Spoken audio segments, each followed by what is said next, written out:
진리는 교회 울타리 안에서만 진리가 아니라 우리가 삶의 어떤 영역을 살든지 또 우리의 직업이 무엇이든지 간에 진리는 그 영역에서도 진리입니다.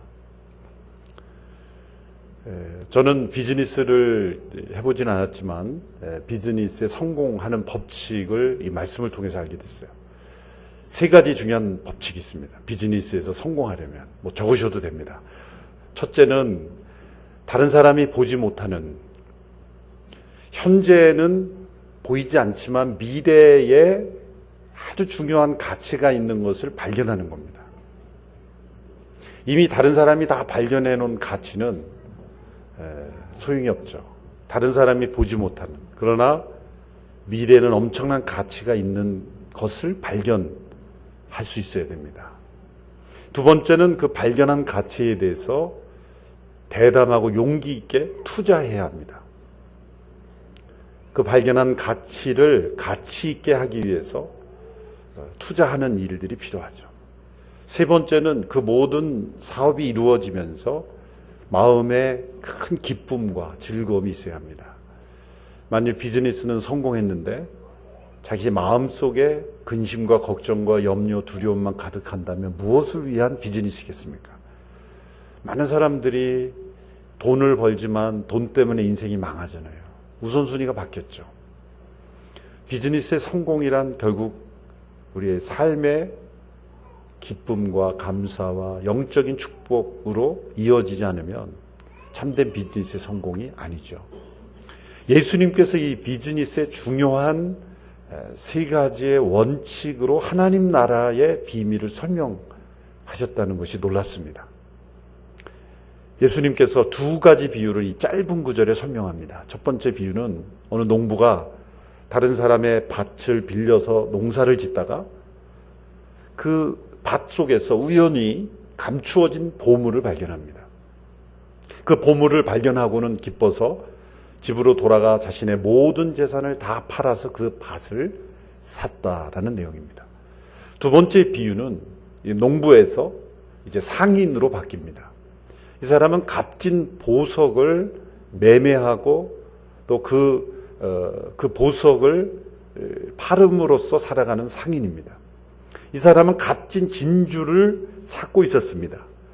그가 찾고 찾았던 진주를 드디어 발견해서 이 사람도 역시 모든 것을 다 팔아 그 값진 진주를 얻었다라는 그런 비유죠. 하나는 농부의 이야기고 하나는 상인의 이야기입니다. 진주 상인, 보석 상인의 이야기입니다. 근데 이 두 가지의 다른 영역에서의 공통점이 세 가지죠. 첫 번째, 이 농부와 상인은 소중한 가치를 발견했다는 겁니다.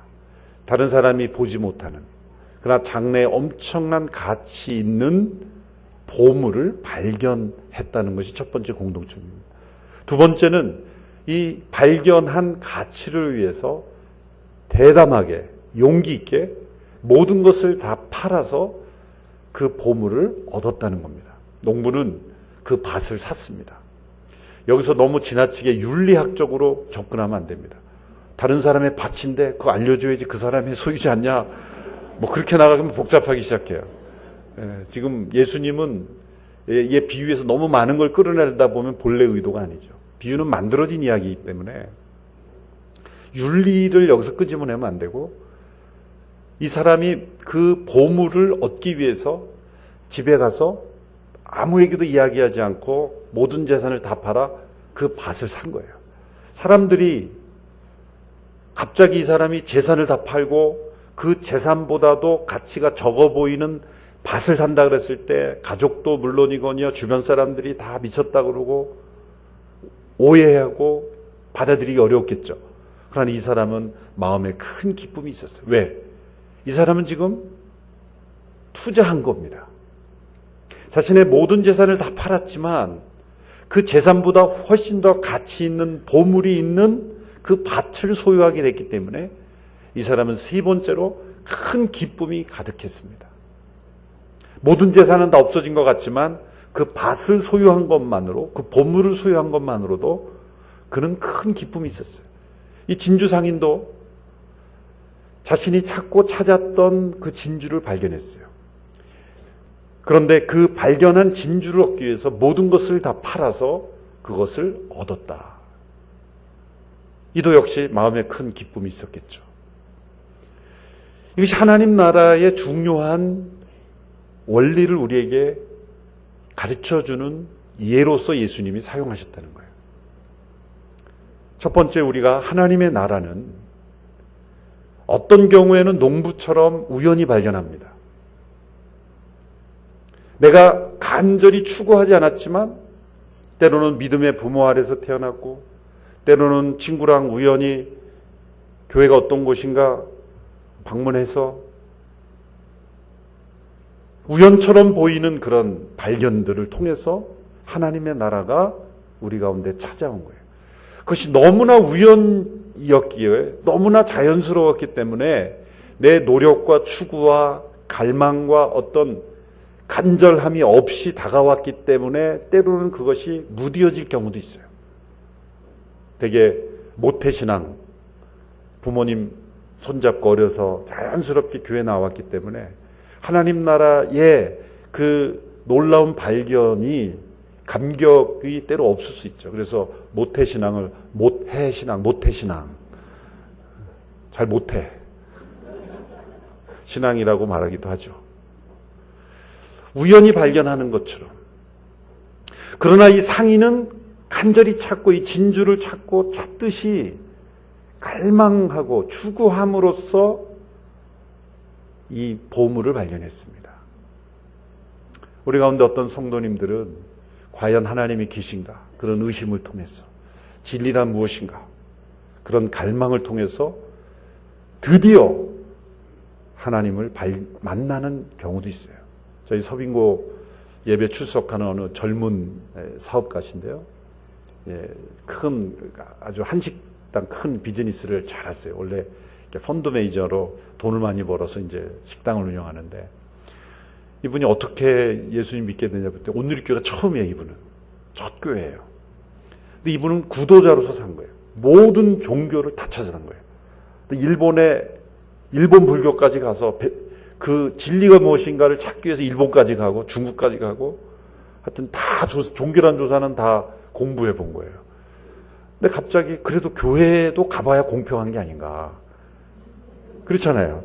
다 찾아봤는데 교회를 안 간다는 거는 차별이잖아요. 그래서 교회도 가봐야 내가 되지. 그래서 어느 분에게 했더니 온누리교회를 가봐라. 그래가지고 왔더니 첫 예배 때 와가지고 하나님 나라를 발견한 거예요. 아, 여기에 진리가 있구나. 여기에 진리가 있구나. 간절히 찾고 이 진주상인처럼 찾고 찾아서 만나는 사람이 있어요. 어떤 사람은 우연처럼 그러나 만난 샀지만 중요한 건 뭐냐면 어떤 경로를 통해서든지 발견했다는 게 중요한 겁니다. 그런데 우리가 노력하고 찾고 구해서 만난 것일지라도 하나님의 나라는 내가 내 노력으로 만날 수 있는 것이 아니에요. 하나님께서 우리 가운데 찾아와 주셔야만 발견할 수 있는 겁니다. 하나님께서 내 눈을 열어주셔야만 볼 수 있는 겁니다. 우리가 하나님 나라를 찾아가는 게 아니라 하나님의 나라가 우리 가운데 왔기 때문에 우리가 그 나라를 발견할 수 있는 거예요. 예수님께서 뭐라 그러셨습니까? 회개하라, 천국이 가까이 왔느니라. 하나님 나라가 왔다는 거예요.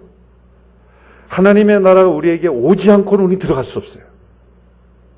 하나님 나라가 왔다라는 것은 우리가 하나님 나라 밖에 있었다는 거예요. 아담 안에서 태어난 모든 사람들은 태어날 때부터 하나님 나라 밖에서, 하나님의 주권 밖에서가 아니라 하나님의 나라 밖에서. 그건 무슨일까요? 하나님의 주권과 하나님의 나라는 차이가 있어요. 하나님의 주권은 온 세상에, 심지어 불신자도 지옥도 하나님의 권세 아래 있어요. 하나님의 주권 아래 있어요. 그러나 지옥을 하나님의 나라라고 하지 않죠. 하나님의 나라라고 할 때는 그 하나님의 주권이 워킹하는, 하나님의 주권대로 순종하는, 하나님의 그 주권이 이루어지는 곳을 하나님의 나라라 그래요. 불신자도 하나님의 주권 아래 있지만 하나님을 대적하고 하나님의 말씀과 상관없이 살아가면 하나님 나라 밖에 있는 거예요. 하나님의 나라에 밖에 있지만 모든 사람도 하나님의 주권 아래 있는 거예요. 그 주권을 인정하지 않기 때문에 하나님 나라 밖에 있는 거예요. 아담과 하와가 에덴 동산 밖에 쫓겨났죠. 에덴 동산 밖으로 쫓겨났을 때 사실은 그들이 에덴 동산 안으로 돌아올 수 있는 길이 있었어요. 그들이 회개했다면. 그들의 죄, 불순종을 하나님 앞에 회개했다면 그 에덴 동산이란 하나님의 나라 안으로 다시 들어올 수 있었을 거예요. 그들은 회개하지 않았어요. 변명하고 거짓말하고 에덴 동산 밖으로 쫓겨난 인간은 스스로 회개할 능력이 없는 상태가 되어버린 거예요. 하나님께서 찾아오셔야만, 하나님께서 우리에게 구원의 길을 열어주시고 그 하나님 나라 안으로 들어올 수 있는 길을 열어주시지 않으면 우리가 하나님의 나라 안으로 들어갈 수가 없는 거예요. 성경의 이야기는 하나님 나라 밖에 있는 인간들을 하나님께서 찾아오신 이야기예요. 그래서 예수님이 오셨을 때 하나님의 나라가 가까이 왔다, 하나님의 나라가 왔다라고 말씀하신 것은 이제 너희에게 하나님 나라 문이 열렸다. 너희 스스로 할 수 없는 회개, 너희 스스로 할 수 없는 하나님의 나라의 백성이 되는 일을 예수 그리스도의 십자가로 그 문을 열어주셨다. 나를 통해 너희는 하나님의 나라로 들어올 수 있게 된 것이다. 하나님 나라가 우리에게 온 곳이에요. 우리 하나님 나라를 찾아가는 게 아니에요. 하나님 나라가 우리 가운데 찾아온 것이죠. 그 나라가 이 세상 속에 우리의 삶 가운데 찾아오신 거죠. 그래서 우리는 회개할 수 있게 된 거예요. 예수님께서 마가복음에서 공생애를 시작하면서 처음으로 하신 말씀이 이런 말씀이에요. 하나님의 나라가 가까이 왔으니 회개하고 복음을 믿으라. 여러분, 이 순서가 중요해요.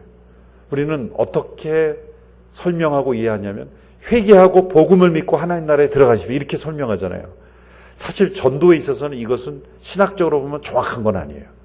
예수님은 그 순서를 뭐라고 말씀하셨어요?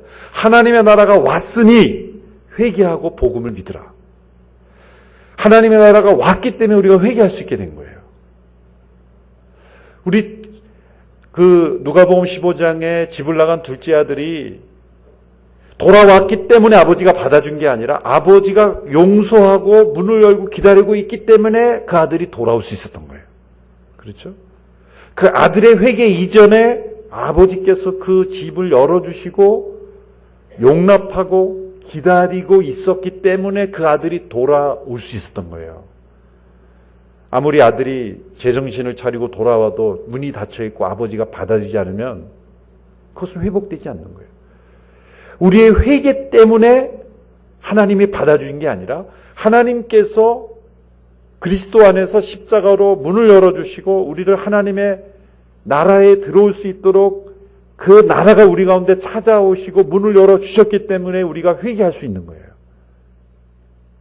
그리고 회개했을 때 우리에게 믿음이 찾아오는 거예요. 하나님 나라가 왔으니 회개하고 복음을 믿으라. 이 순서가 너무 중요한 거죠. 어떤 사람은 이 하나님의 나라가 찾아온 경험을, 이 발견을 우연처럼 하든 추구해서 하든 그 모든 것은 다 하나님의 은혜인 것이죠. 하나님 나라가 우리에게 찾아온 거예요. 여러분, 이 나라를 발견하셨습니까? 너무나 중요한 질문이에요.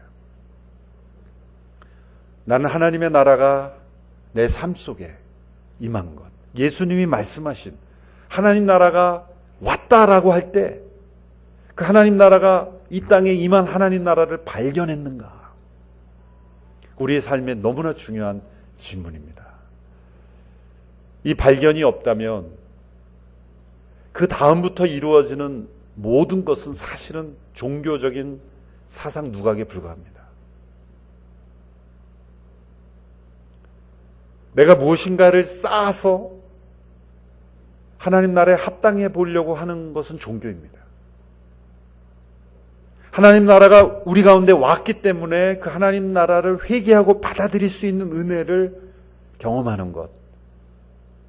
이것은 복음입니다. 하나님 나라는 밭에 감추인 보물과 같으니, 왜 하나님 나라가 이렇게 감추어져 있을까요? 이 세상 속에 눈에 보이듯 모든 사람에게 야, 하나님 나라가 임했구나라는 것을 명백하게 느껴지지 않게 이렇게 숨겨진 상태로 하나님 나라가 임했을까요? 심지어는 교회를 출석하는 분들에게도 어떤 분은 하나님 나라의 임재로 인해서 감격해 하는데, 사실 어떤 사람에게는 아직 하나님 나라를 발견하지 못한, 왜 이렇게 감추어진 상태로 하나님 나라가 존재할까요?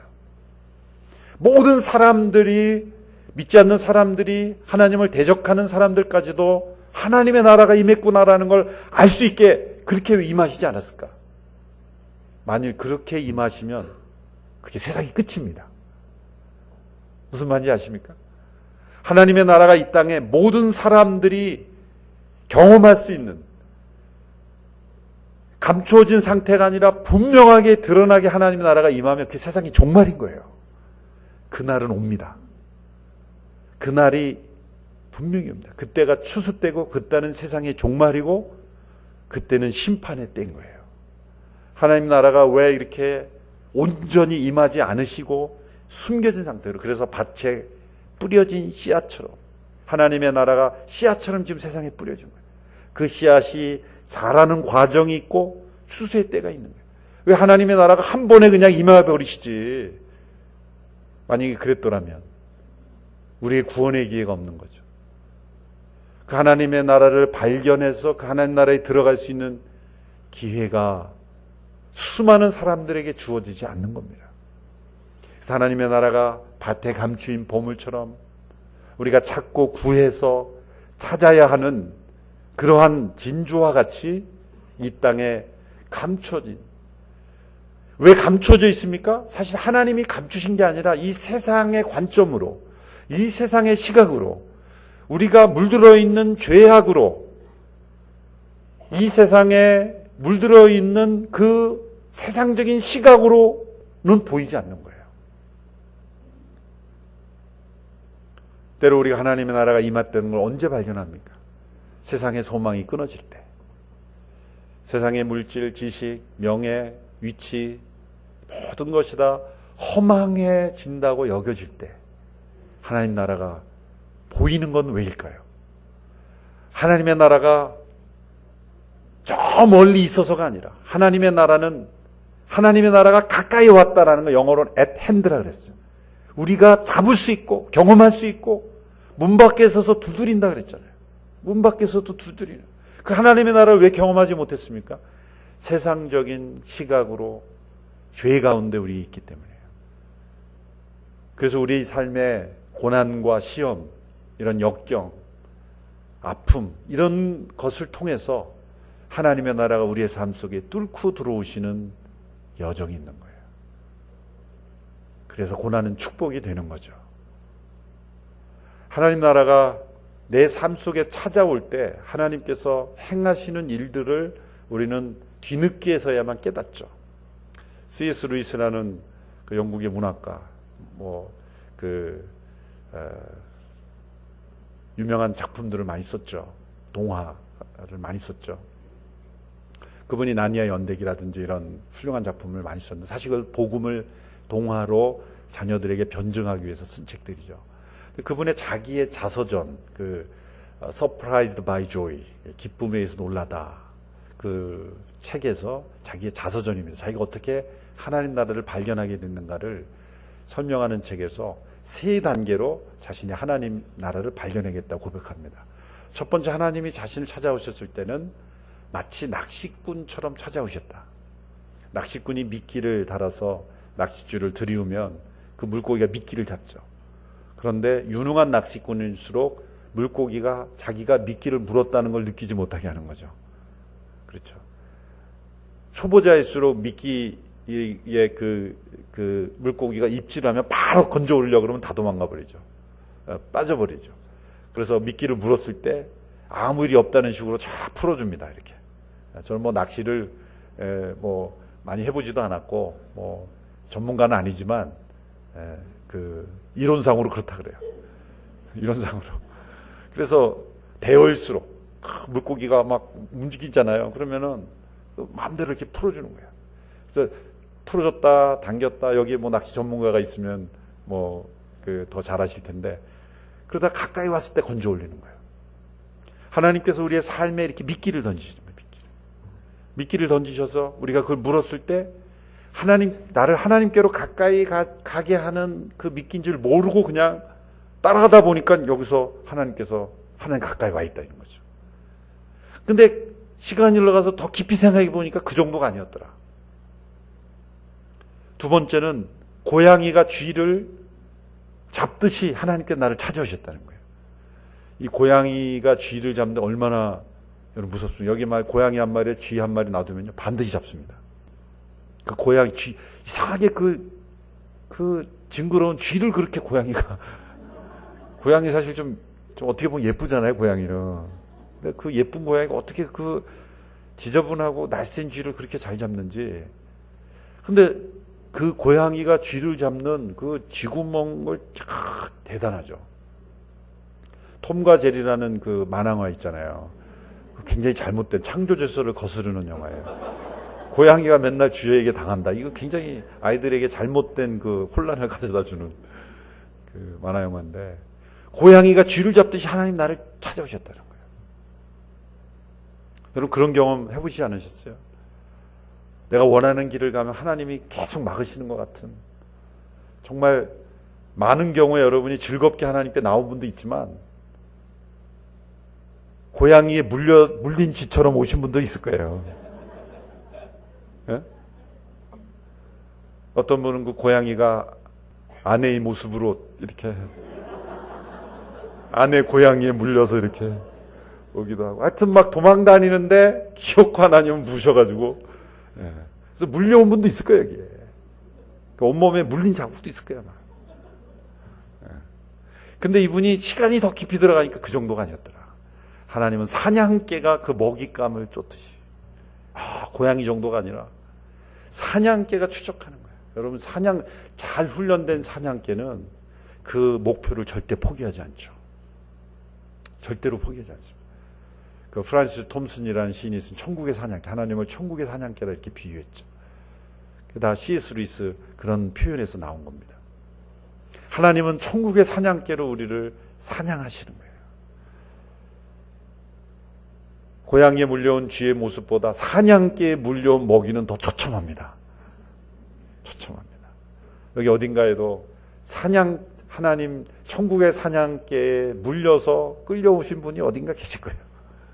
이렇게 우리는 여러 가지 모습으로 하나님께서 낚시하셨고, 우리를 한 사람 한 사람 낚시하셨고, 어떤 사람은 고양이처럼 우리를 물어오셨고, 어떤 사람은 사냥개처럼 우리를 덮쳐서 끌고 오신 거예요. 그러나 그 경험이 어떤 경험이든 간에 내가 발견한 것이 아니라 하나님께서 발견하게 해주신 거예요. 내가 선택한 것이 아니라 하나님이 나를 선택하신 거예요. 믿음의 고백이 약할 때는 내가 믿기로 했어 이렇게 말해요. 그런데 평생 동안 나 믿어, 나 믿고 있어 라고 말한 사람은 아직 그 신앙의 깊이에 이 발견이 아직 덜 된 사람. 진짜 발견한 사람은 주어가 바뀝니다. 내가 믿었어가 아니라 하나님께서 나를 선택하셨어. 하나님께서 나를 택정하셨어.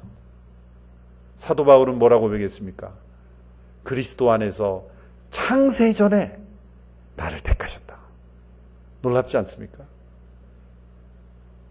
우리가 세상에 존재하기도 전에 모든 것을 아신 하나님께서 나를 택하시고 부르시고, 그리고 믿게 하시고 회개케 하시고 발견하게 하셨다.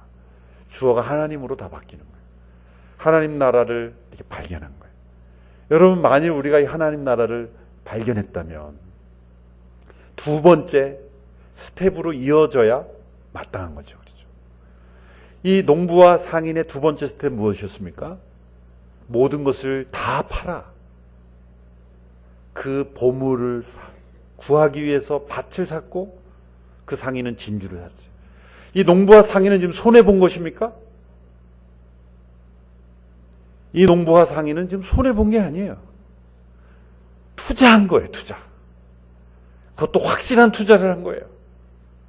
아마 모든 것을 다 팔아서 이제 가진 것도 없어서 옷도 허름하게 입었을지 모르고, 이 진주상인은 그 값진 진주 하나 허리춤에 차고 있었을지 몰라요. 모든 것을 다 팔아서 값진 옷도 다 팔고, 그래서 진주 하나 딱 있지만 다른 사람이 볼 때는 망한 사람처럼 보이지만 이 진주상인은 웃고 다니는 거죠. 기쁘게 다닐 수 있는. 왜? 자신이 모든 것을 재산보다 더 값진 진주이다. 농부는 모든 것을 팔았지만 그 밭을 소유함으로 인해서 그는 큰 기쁨이 마음속에 있었다는 거예요. 이 농부와 상인은 손해본 게 아닙니다. 투자한 거예요. 하나님께서 이 하나님 나라가 우리 가운데 임했을 때, 만일 진정한 하나님 나라를 우리의 삶에 발견했다면, 우리가 하나님 나라 안에서 행하는 어떠한 헌신과 어떠한 희생도 사실은 희생이 아니라 값진 투자야. 하늘에서 너희의 상이 큼이라. 너희의 유업이 하늘에 있습니다. 하늘에 쌓아두라. 하나님 나라를 발견하지 못한 사람은 이 세상이 전부라고 생각하는, 여전히 그 밭을 갈지만 값진 보물이 있다는 것을 발견하지 못한 사람은 그 밭을 가는 게 그의 삶의 비즈니스의 전부일 거예요. 그러나 그 밭에서 보물을 발견한 농부는 모든 것을 팔아서 그 밭을 소유하는 거예요. 하나님은 절대 우리에게 손해보는 사업으로 인도하신 것이 아니에요. 예수님 믿는 것은 이 땅에서 그냥 희생으로 끝나는 삶이 아닌 거죠. 하나님은 반드시 우리에게 영원한 생명과 그 영원한 하나님의 나라를 약속하셨죠. 발견하지 못한 사람은 종교 생활로 이 모든 것들을 하는 거예요. 그러나 하나님 나라를 발견한 사람은 모든 것을 다 팔아도 그건 투자인 거죠. 갑자기 다 팔아는 얘기하니까 여러분의 얼굴이 불안한데, 모든 것을 팔아서 지금 헌금하라고 얘기하려고 하시는 건가? 갑자기 지금까지는 좋았는데 여기서부터 좀 불안한.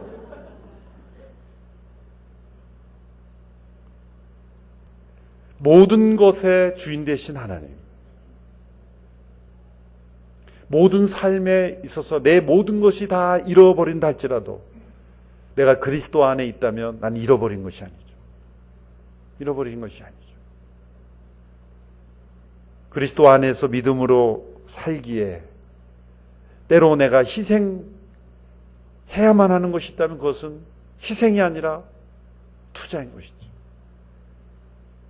선교사가 복음을 전해서 때로는 자기의 건강도 무너지고 때로는 가족도 상실하고 모든 재물을 다 잃어버리는 것 같은, 희생하는 것 같은, 그렇지만 진정한 하나님의 사람들은 그걸 희생이라 여기지 않아요. 그거는 모든 것을 다 팔 수 있는 가치를 발견했기 때문에 투자하는 것입니다. 그리고 그 투자의 결과로 풍성한 기쁨이 흘러넘치는 거예요. 이제 거꾸로 우리가 체크해 보면, 만일 내 안에 이런 이 농부와 상인이 경험한 이 기쁨이 나에게 없다면, 이 기쁨이 없다면 우리는 체크해 봐야 돼요. 나는 모든 것을 다 파는 투자를 했는가? 그게 없다면 나는 하나님 나라를 발견했는가? 하나님 나라를 발견했는가? 발견이 투자를 가져오고 투자가 기쁨을 가져오는 겁니다. 이 세 가지 단어 중에서 어느 한 가지도 빠지면 이 영적 삶은 이루어질 수 없어요. 내가 그 나라를 발견하지 못했다면 진주상인처럼 구하고 또 구해보십시오. 하나님의 나라가 너희 안에 있다 말씀하신 그 약속이 분명히 경험될 것입니다.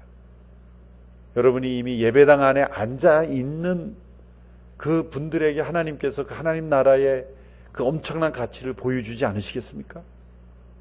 어쩌면 예배당 안에 앉아 있으면서도 그 하나님 나라를 발견하지 못했다면 계속해서 다른 것을 바라보고 있었을 가능성이 많습니다. 눈을 열어달라고 기도하십시오. 그 하나님 나라가 온전히 임하는 순간 모든 것이 아깝지 않을 겁니다. 모든 것을 다 팔아도 잃어버린 거라고 생각하지 않을 거예요. 너무나 가치 있는 투자일 것입니다. 그리고 큰 기쁨이 우리의 삶 속에 임할 것입니다. 이 땅을 살아갈 때 우리는 순례자로, 베드로전서의 말씀을 우리 시작했는데, 순례자로, 이 농부는 모든 것을 다 팔아서 그 밭을 소유한 기쁨 때문에 살아갈 거예요. 이 진주상인은 거지처럼 보일지라도 그 진주, 허리춤에 찬 진주 하나 때문에 기쁠 겁니다. 왜? 더 중요한 것은 이 가치가 나중에 분명하게 드러날 때가 올 것이기 때문에, 밭에 감추인 보물이 분명하게 나타날 때가 오기 때문에, 그 진주의 가치가 분명히 나타날 때가 올 것이기 때문에, 이 농부와 상인은 다른 사람이 어떻게 생각을 해도 이 두 사람은 흔들리지 않고 기쁨으로 충만할 수가 있는 거예요. 세상에 어떤 압력과 세상에 어떤 가치관이 우리를 무너뜨린다 그래도 흔들리지 않을 수 있는 그 발견, 그 하나님 나라의 가치를 발견하는 것이 우리의 삶에 너무나 중요한 것입니다. 하나님 나라를 발견하고 나누고 그 기쁨을 나누는 이 남은 후반기 우리 순예배 공동체 모든 모임이 될 수 있게 되기를 축원합니다. 기도하겠습니다. 우리 합심하여 함께 잠시 기도하겠습니다.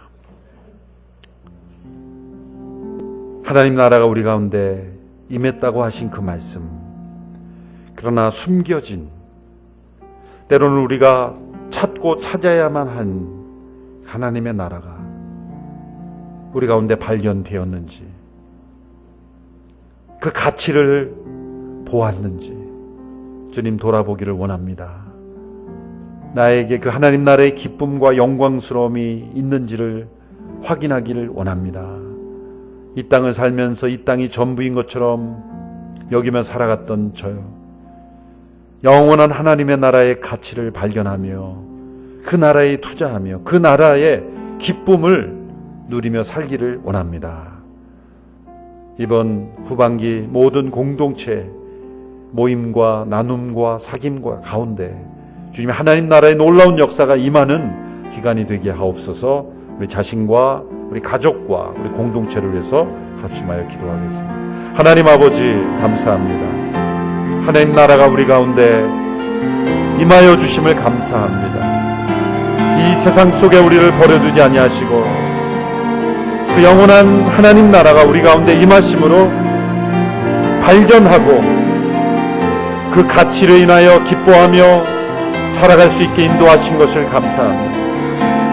모든 것을 다 팔아도 기쁠 수밖에 없는, 세상이 뺏어갈 수 없는, 세상이 무너뜨릴 수 없는, 세상이 가져갈 수 없는, 세상에서 찾을 수 없는 그 기쁨과 그 감격과 그 충만함을 날마다 경험케 하여 주시기를 원합니다.